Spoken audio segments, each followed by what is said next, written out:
કંચનબેન, હા મજા આવી ગઈ? હા બહુ જ મજા આવી હો. શું શું મજા આવી કયો?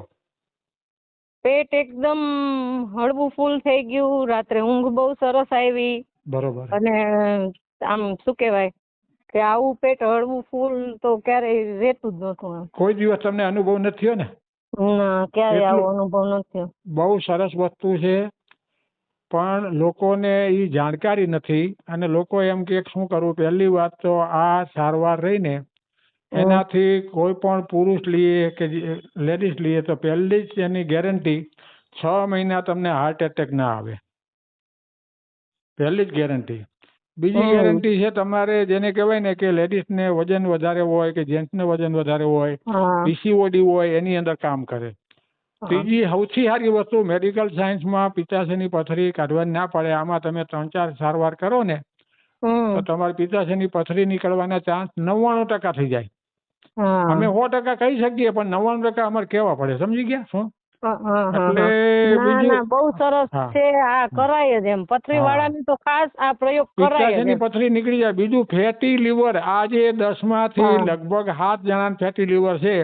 ફેટી લીવર વાળાને બહુ સારું, કારણ કે જે પણ તમે ખોરાક ખાવ છો ને એ તમારા લીવરની અંદર ફેટ જમા થઈ જાય છે અને એમાંથી ડાયાબિટીસ ને બધું આવે છે. તો એ ડાયાબિટીસ થવાથી નહીં, તમને કોઈ વીકનેસ નહીં, કશું જ નહીં, એકદમ હળવા ફૂલ ને ફ્રેશનેસ બહુ લાગે. તમને ડાયરિયા થયા, આટલા ડાયરિયા થયા તોય તમને કાંઈ તકલીફ પડી?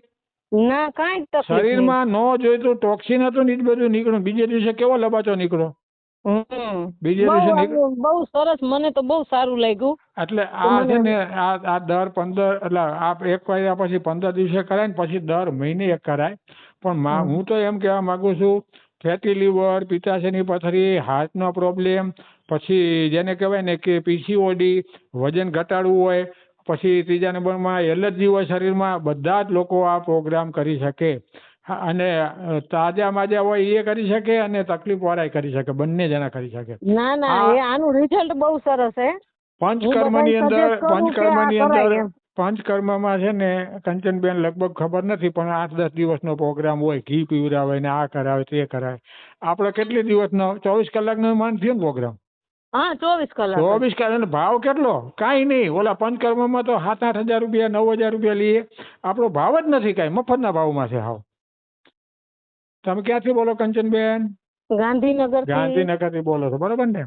તમારે સુંદર મજાની રજૂઆત કરી. આ લોકોને જાણકારી માટે થઈને આપણે ઓડિયો ઉતાર્યો છે. ખૂબ તમને ધન્યવાદ. તમે વાત કરી. હું તો બધાને સજેસ્ટ કરું કે આ કરાય એમ. બસ, થેન્ક યુ.